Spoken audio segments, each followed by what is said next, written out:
Sir வணக்கம் sir. வணக்கம் marshal. Tamil Nadu அரசின் இடைக்கால பட்ஜெட் தாக்கலாயிருக்கு. திராவிட முன்னேற்ற கழகத்தின் இந்த ஆண்டு ஆட்சி காலத்தின் கடைசி பட்ஜெட் எப்படி பாக்குறீங்க?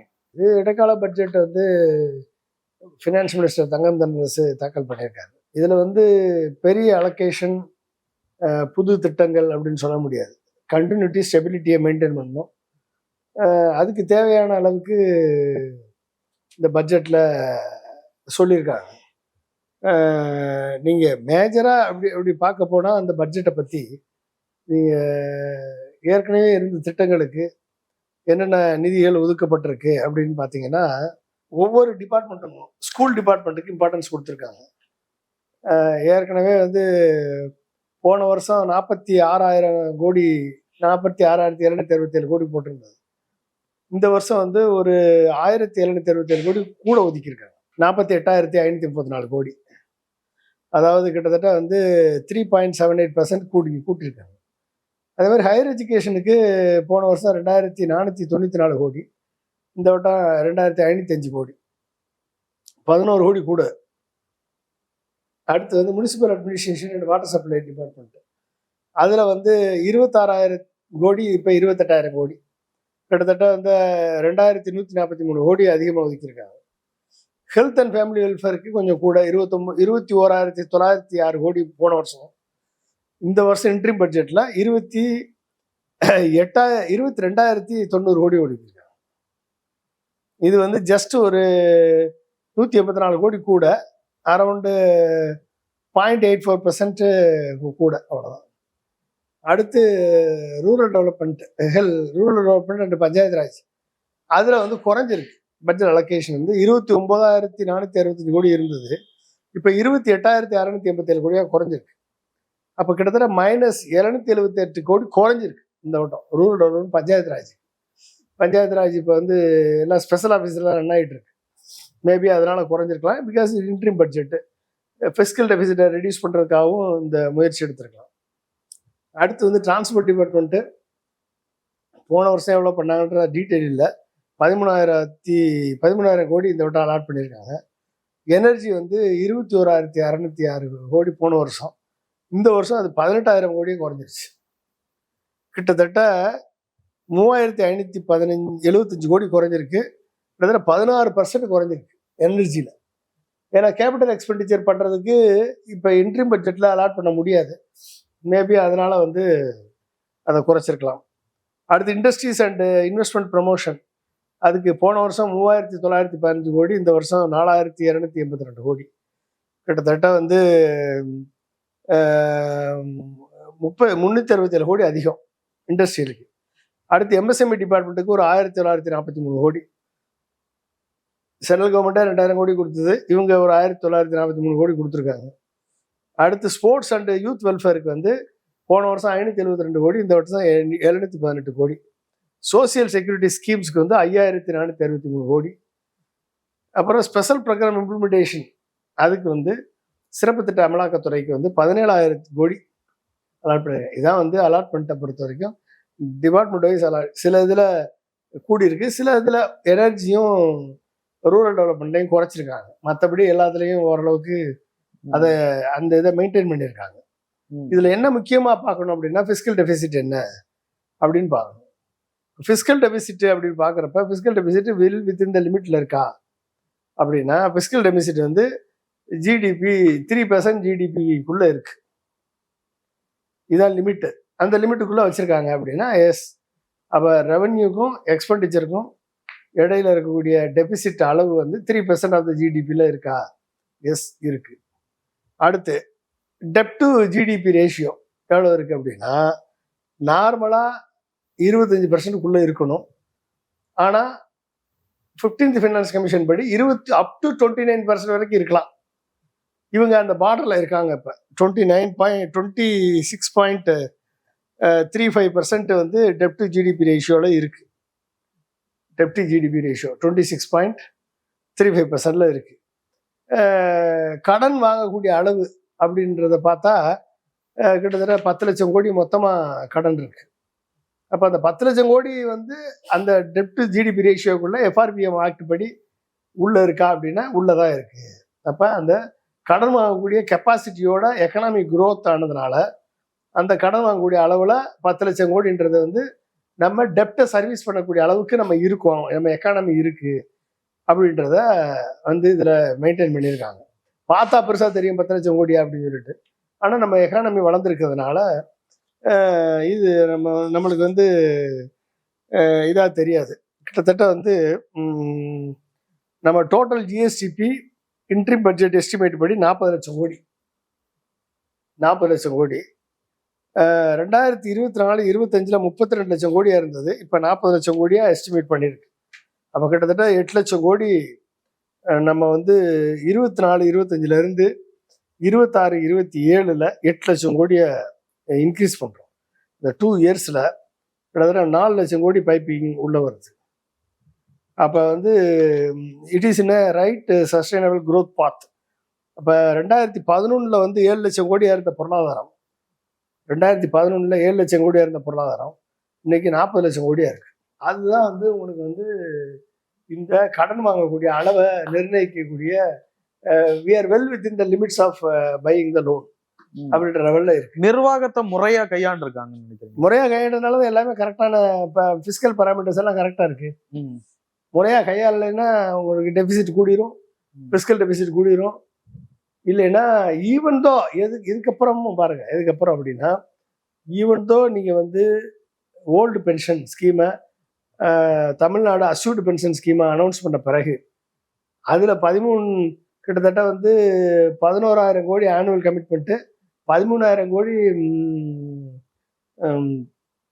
Corpus fund to serve the old payment. இப்படி கொடுத்த பிறகும் கடன் வாங்குற அளவு நம்ம அளவுக்குள்ளே இருக்கோம். ஃபிஸ்கல் டெபிசிட் கரெக்டான லெவலில் இருக்குது. டெப்ட் டு ஜிடிபி ரேஷியோ ஆன் பார்ல இருக்குது. ஆனால் என்ன அப்படின்னா நம்மளுடைய செலவுகள், நம்ம வாங்கக்கூடிய கடன் வந்து கேபிட்டல் எக்ஸ்பெண்டிச்சரை கிரியேட் பண்ணுறதுக்கு பதிலாக ரெவன்யூ எக்ஸ்பெண்டிச்சரில் அதிகமான செலவுகளில் ஈடுபட்டால், அதாவது சேலரி, பென்ஷனு, சப்சிடி இதில் அதிகமாக கொடுக்கும் பொழுது the fiscal sustainability கஷ்டமாயிடும். Over the period of time வந்து இந்த ஃபிஸ்கல் சஸ்டைனபிள் பேராமீட்டர்ஸ் சஸ்டைன் பண்ற பாருங்க, டெப்ட் GDP ratio, fiscal deficit, FRBM act படி நம்ம இத்தனை ரேஷியோவை மெயின்டைன் பண்றது சஸ்டைனபிலிட்டி கஷ்டமாயிடும். அப்போ என்ன ஆகுதுன்னா டெப்ட் வாங்குற டெப்ட் வந்து நம்ம அதிகமான கேபிட்டல் எக்ஸ்பெண்டிச்சருக்கு இன்வெஸ்ட்மெண்ட்ல டைவெர்ட் பண்ணணும். அப்ப இதுக்கு மேலேயும் இலவசங்கள் கொடுக்க முடியாத சூழலுக்கு இன்னைக்கு நம்ம மேக்சிமம் லெவல்ல இருக்கோம். அதாவது என்னன்னா இதுக்கு மேலே இலவசம் கொடுத்தால் அது வந்து என்ன ஆகும் அப்படின்னா வந்து நம்மளால வந்து வாங்கின கடனுக்கு வட்டியை கட்ட முடியாத நிலைமை ஏற்படும். இல்லை அப்படின்னா பொருளாதாரத்தை நீங்க வந்து இப்போ நீங்க வந்து 11.1% போட்டிருக்காங்க. அடுத்து ப்ரொஜெக்டட் பொருளாதாரம் நாமினல் ஜிஎஸ்டிபி growth வந்து 14% எய்ம் பண்றாங்க. அது 16%ஆவோ 18%ஆவோ 19%ஆவோ இன்க்ரீஸ் பண்ணனால் அது தொடர்ந்து ஒரு 5 ஆண்டுகளுக்கு 10 ஆண்டுகளுக்கு தொடர்ந்து வந்துச்சுன்னா அதுக்கு மேல வந்து நம்ம வந்து நம்மளால இதுக்கு மேல இலவசங்கள் கொடுக்க முடியும். வருவாய் பற்றாக்குறைன்றது ஒரு பெரிய அளவுல ஒரு பிரச்சனை ஏற்படுத்தும். வருவாய் பற்றாக்குறை எப்படி வரும்? நீங்க வருவாய் பற்றாக்குறை வந்து எக்ஸ்பெண்டிச்சர் அதிகமாச்சுன்னா வருவாய் பற்றாக்குறை கூடும். அப்ப எக்ஸ்பெண்டிச்சர் எப்படி குறைப்பீங்க? வருவாயை உயர்த்தணும். வருவாய் உயர்த்தணும் எப்படி உயர்த்த முடியும்? பொருளாதாரம் உயரணும். பொருளாதாரம் எப்படி உயரும்? கேபிட்டல் எக்ஸ்பெண்டிச்சர்ல அதிகமாக இன்வெஸ்ட் பண்ணணும். அப்போ இன்வெஸ்ட்மெண்ட் எங்கே வரும்? ரோடு, பிரிட்ஜஸ்ஸு, கேபிட்டல் எக்ஸ்பெண்டிச்சர்ஸ் நீங்கள் அதிகமாக கட்டும் பொழுது அதன் மூலமாக வரக்கூடிய எக்கனாமிக்கல் ரிப்பிள் எஃபெக்ட், அதன் மூலமாக வரக்கூடிய வாய்ப்புகள், industry infrastructure development, road infrastructure development, rail infrastructure development, மற்ற இன்ஃப்ராஸ்ட்ரக்சர் டெவலப்மெண்ட்டு, இதெல்லாம் வந்து என்ன பண்ணணும்னா எக்கனாமியை ப்ரொபல் பண்ணும். இப்போ அக்ரிகல்ச்சர் இன்ஃப்ராஸ்ட்ரக்சர் டெவலப்மெண்ட்டு, இப்போ அக்ரிகல்ச்சர் இன்ஃப்ராஸ்ட்ரக்சர் டெவலப்மெண்ட்டு நம்ம அதிகமாக கான்சன்ட்ரேட் பண்ணால் நம்மளுடைய growth ரேட்டு அதிகமாகும். இப்போ மேனுஃபேக்சரிங் இன்ஃப்ராஸ்ட்ரக்சர் டெவலப்மெண்ட்டை திமுக ஸ்டாலின் அரசு ஒரு பேஸை எஸ்டாப்ளிஷ் பண்ணிருச்சு. அதனால தான் இந்த growth வந்து சஸ்டைனபிளாக இருக்குது நம்மளுக்கு. இல்லைன்னா சஸ்டைனபிலிட்டி இருக்காது. ஆனால் கான்சன்ட்ரேட் பண்ண வேண்டிய தேவை எங்க இருக்கு அப்படின்னா அக்ரிகல்ச்சர் இன்ஃப்ராஸ்ட்ரக்சரை டெவலப் பண்ணணும். அக்ரிகல்ச்சர் இன்ஃப்ராஸ்ட்ரக்சர்னா godowns, chilling plants, export ecosystem, smart agriculture, precision agriculture, climate change resilient agriculture, இந்த மாதிரியான இன்ஃப்ராஸ்ட்ரக்சர் டெவலப்மெண்ட்டை வந்து அதிகமாக கான்சன்ட்ரேட் பண்ணும் பொழுது இதனுடைய growth பெர்ஸ்பெக்டிவ் இதுல இருந்து அடுத்த லெவலுக்கு போகும். அப்போ அதுக்கான தேவை இருக்கு. அப்போ இன்னைக்கு இருக்கக்கூடிய லெவல்ல மேக்சிமம் கொடுக்க வேண்டிய சப்சிடிஸ் வந்து கிட்டத்தட்ட 1.5 லட்சம் கோடி சப்சிடி கொடுக்குறோம். நம்ம சப்சிடி மட்டும் எவ்வளோ கொடுக்குறது தெரியுமா? சப்சிடின்னா என்னது?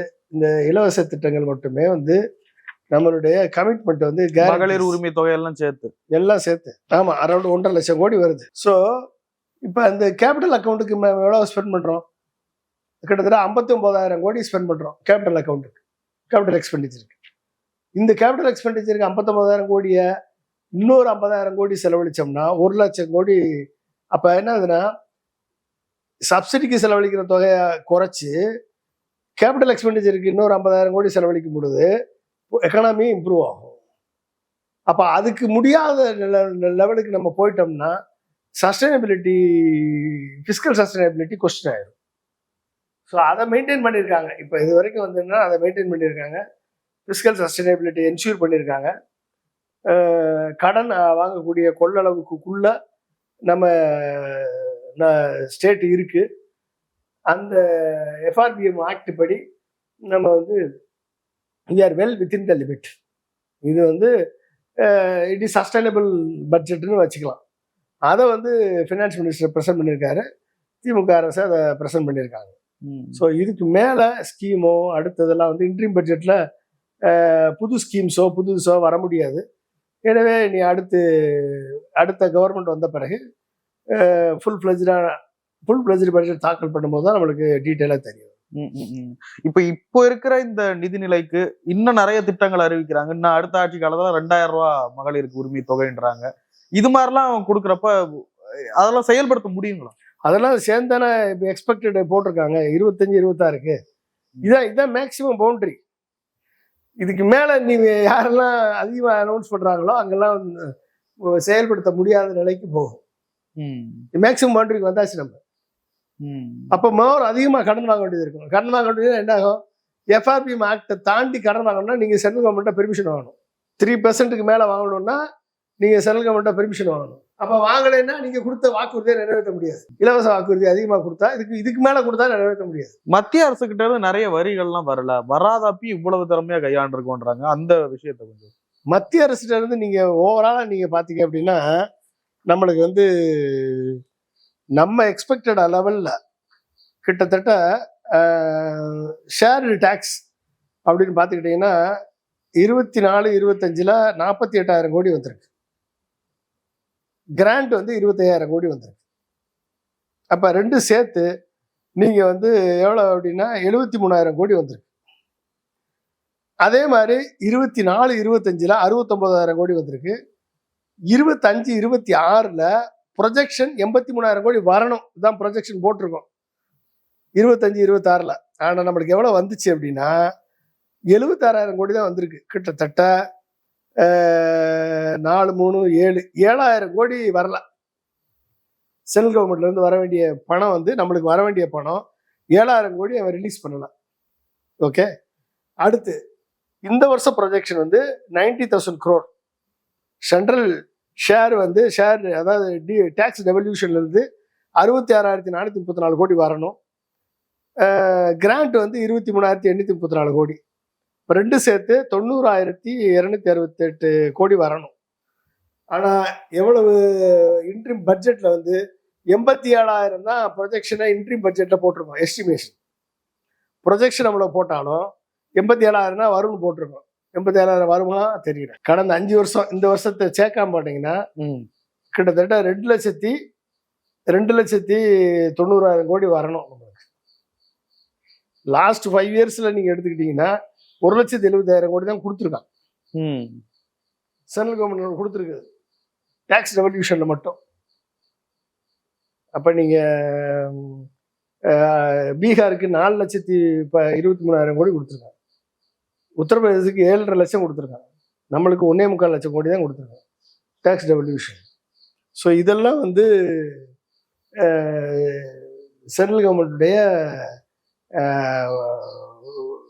பல்வேறு ஸ்கீமை லிங்க் பண்ணி அநீதி அளிக்கிறது அவங்களுடைய வழக்கமாக இருக்கு. அதுக்கு என்ன பண்ண முடியும்?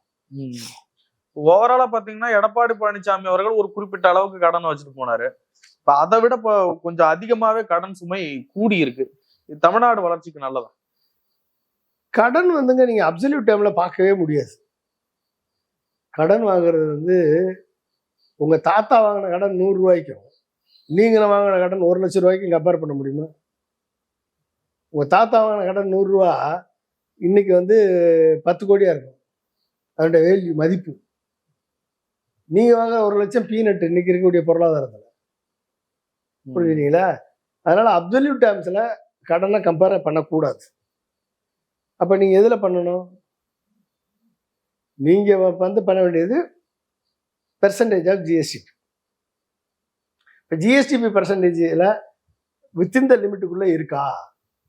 அப்போ நம்ம வாங்குற கடன், ஒட்டுமொத்த கடன் 10 லட்சம் கோடி அப்படின்றது வந்து வித்தின் த ஜிஎஸ்டிபி லிமிட்டுக்குள்ளே இருக்கான்ற பார்த்தா 26.35%, 26.35%. வித்தின் த லிமிட் 29 வரைக்கும் மேக்சிமம் போகலாம். நம்ம 26.35 இருக்கு. அப்புறம் என்ன இருக்கு? ஏன்னா பொருளாதாரம் வளர்ந்துருக்கு, 40 லட்சம் கோடி வளர்ந்துருக்கு. பொருளாதாரத்தை வளர்க்க வேண்டிய வேலை. வரி வருமானத்தை மட்டும் நம்பி அரசு இருந்துச்சுன்னா சஸ்டைனபிளா இருக்காது, இந்த அரசால் நடத்த முடியாது. ஆனா பொருளாதாரத்தை வளர்த்தக்கூடிய அரசாக திமுக அரசு இருந்ததுனாலதான் பொருளாதாரம் உயர உயர கடன் சுமை ஏறினாலும் அது நம்மளை பாதிக்காத அளவுக்கு டெப்டை சர்வீஸ் பண்ற அளவுக்கு கவர்மெண்ட்டை ரன் பண்ண முடியும் அப்படின்ற நிலையில இருக்கு. கடந்த ஆட்சி காலத்துல அந்த வாக்குறுதிகள் எல்லாம் கொடுத்தப்ப எடப்பாடி பழனிசாமி அவர்கள் சொன்னது, இவங்க சொல்லி இருக்கிறதா நிறைவேற்றவே முடியாது, இதெல்லாம் நிதி நிலைமைக்கு இதெல்லாம் ஒண்ணுமே பண்ண முடியாது. ஆனா எல்லாத்தையும் மோஸ்ட்லி நிறைவேற்றி காமிச்சிட்டாங்க. ஆமா, எப்படி பாக்குறீங்க? அதான் வளர்ச்சியை கொண்டாந்துருக்காங்கல்ல, பொருளாதார வளர்ச்சி வந்திருக்குல்ல, மேனுஃபேக்சரிங் செக்டர்ல இன்வெஸ்ட்மெண்ட் கொண்டாந்துருக்காங்க, எல்லாத்துக்கும் ஓப்பன் ஆக்சஸ் கொடுத்துருக்காங்க, growth எம்ப்ளாய்மெண்ட் அதிகமாக போயிட்டு இருக்கு, எஜுகேஷன் செக்டர்ல அதிகமாக கான்சன்ட்ரேட் பண்றாங்க, ஸ்கில்ல டெவலப் பண்றாங்க, வேலை வாய்ப்பு கிடைக்குது, இண்டஸ்ட்ரீஸ் ஆரம்பிக்கிறாங்க, மேனுஃபேக்சரிங் இண்டஸ்ட்ரீஸ் ஆரம்பிக்கிறாங்க, அதனால வரக்கூடிய உற்பத்தி பொருளாதாரம் உயருது. ஸோ இத்தனையும் ஆல்ரவுண்டு growth என்ஜின்ஸ் தொடர்ந்து நடந்துகிட்டே இருக்கிறதுனால எடப்பாடி பழனிசாமி அவர்கள் சொன்ன விஷயம் வந்து இங்க வந்து ஃபெயிலியர் ஆயிடுச்சு. அவ்வளவுதான். இவர்கள் அதை சாதிச்சு காமிச்சிருக்காங்கன்னு அர்த்தம். அவ்வளவுதான்.